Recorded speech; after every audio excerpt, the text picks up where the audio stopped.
গ্রামে থেকে একজন গরিব চাষি মধু আর তার বউ। যে কটা টাকা আয় হয় তাতে দুজনের কোনো মতে চলে যায়। মধু গাঁয়ের মহাজনের জমিতে ভাগ চাষির কাজ করে।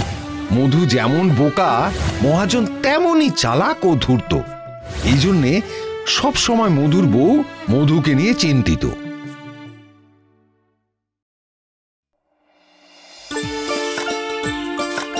কিরে মধু, কাজ কেমন চলছে? নাম হয় বাবু। বুঝলি মধু, অনেক ভেবে দেখলাম এবার তোকে আর ফসলের ভাগ দিতে হবে না। কটা টাকাই বা তোর হাতে থাকে। বলেন কি বাবু, আপনি এ কথা বলছেন? হ্যাঁ, এই যে নিজের কানকেও বিশ্বাস হচ্ছে না। তাহলে আর বলছি কি, এই নে তোর জন্য 1 বস্তা বীজ এনেছি। কিন্তু বাবু, আরে না না, পয়সা লাগবে না, আমি এই বীজ তোকে এমনিতেই দিলাম। আপনি মহান বাবু। নে এই কাগজে এবার সই করে দে তো। কিসের কাগজ বাবু? আরে চাষ করে যে ফসল ফলাবি আর নিচেরটা আমি পাবো, আর ওপরের সবটাই তোর। ওপরের সবটা আমার? কিন্তু বাবু, এ কিসের বীজ? এ না হয় বাড়িতে গিয়েই দেখিস। নে নে নে, সইটা করে দে দেখি কাগজে। কিন্তু বাবু, ওই বউ বলে যে কিছু না জেনে।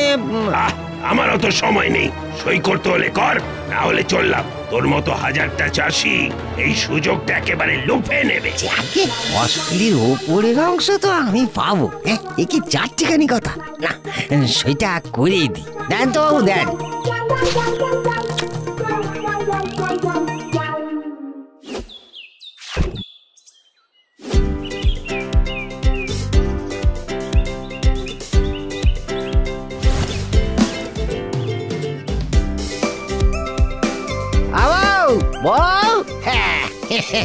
এই দেখো দেখো। বলি, অত চিৎকার করার কি আছে? আজ মহাজন নিজে এসে আমায় 1 বস্তা ফসলের বীজ দিলেন। হ্যাঁ, আমরা ওনাকে যতটা বাজে ভাবি না, উনি ততটা কিন্তু খারাপ নন।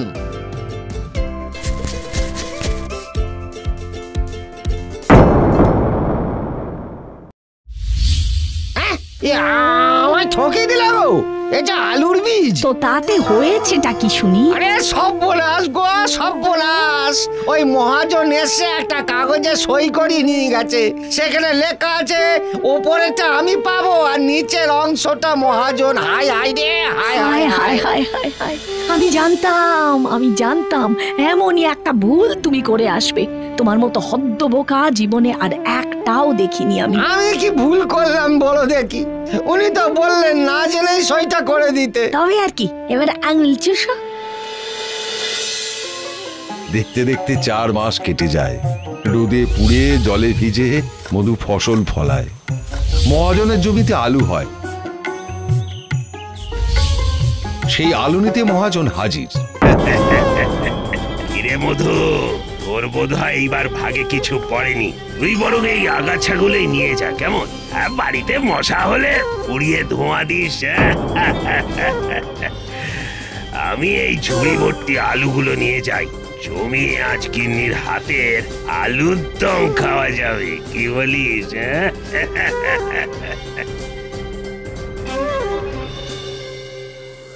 দেখতে দেখতে 2 মাস কেটে যায়। আসি গো। খবরদার খবরদার বলছি, ওই মহাজনের কথায় মোটে ভুলবে না তুমি, মনে থাকে জানো। না হলে আমি কিন্তু হেস্ত নেস্ত করব। এই যে বাবা মধু, বড় বিপদে পড়ে তোমার কাছে এলাম। এই বীজটা তোমায় চাষ করতে হবে। কিসের বীজ? সে তো আমি জানি না। আমি স্বপ্নাদেশ পেলাম, এই বীজের চাষাবাদ করলেই তুই ধনী। ঈশ্বর আমায় আদেশ দিলেন।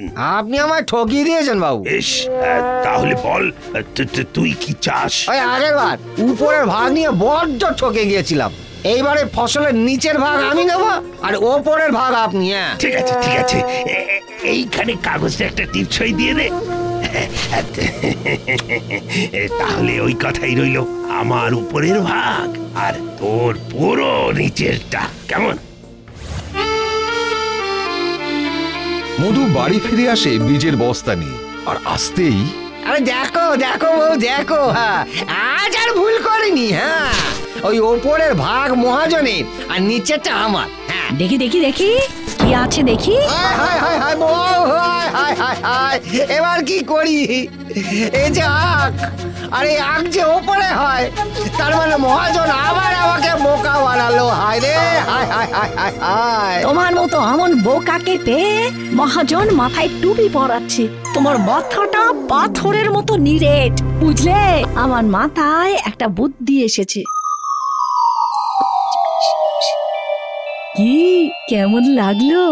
এইবার মহাজন ফসলের বীজ দিতে এলে তুমি আগে ভাগেই জানিয়ে দেবে তোমার ওই ফুল চাই। কেমন? ফুল দিয়ে কি হবে বউ? ফুল দিয়ে কি হবে? ফসল আর ফল ছাড়া ফুল দিয়ে কি করব বলো? তুমি বলেই দেখো না।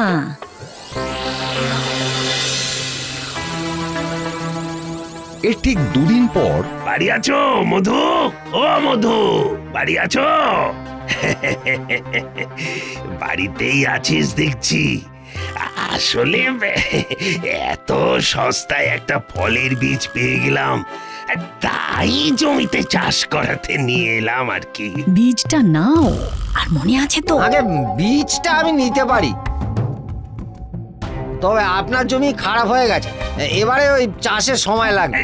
সে ঠিক আছে, ঠিক আছে, যত সময় লাগে লাগুক না। এই তো লিখে দিলাম সে কথা। তবে আমি কিন্তু এবারে ফুল নেব, আর আপনি ফল। হ্যাঁ, এই চাষি তো দেখছি শুধু বোকাই নয়, আজ তো একটা কবেট। বেশ, তো যখন নিজে থেকেই চাইছিস তবে তাই হোক। এই নে 1 বস্তা বীজ।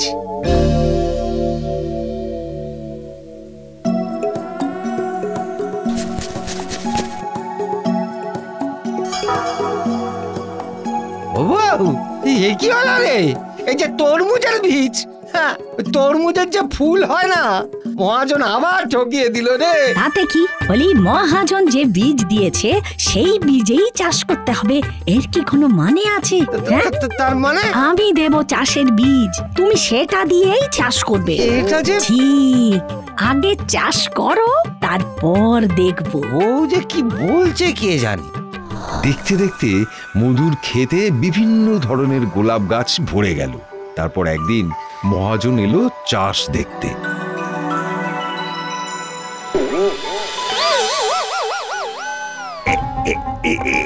কি আমার তরমুজ কই? এই যে সব গোলাপ গাছ। মধু মধু, আমি তোকে কিসের বীজ দিয়েছিলাম শুনি? আগে মনে নেই। তবে রে, আমার কাছে কাগজ আছে।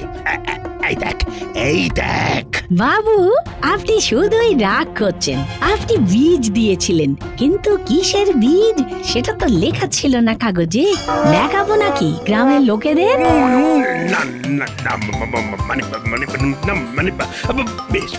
বেশ, কিন্তু কাগজে তো লেখা আছে যে ফুল মধুর আর ফল আমার। তার কি করে অস্বীকার করি? সে তো আমার ধম্মে সইবে না। কিন্তু গোলাপের তো ফুলই বিক্রি হয়। তাহলে এই গাছ তো প্রায় বছর 20 বাঁচে, তারপরে না হয় অন্য চাষ করা যাবে। হায় ও বউ, তোমার জবাব নেই গো, তোমার জবাব নেই। একবার চাষ করলাম আর 20 বছর ধরে বসে খাবো। এরপর থেকে মধু তার বউকে নিয়ে সুখে বাস করতে থাকে। মহাজনের লোক ঠকানো বন্ধ হয়। গোলাপ ফুল বেচে মধুদের অবস্থা ধীরে ধীরে ফিরে আসে। অবশেষে একটা জমি কিনে মধু চাষাবাদ শুরু করে।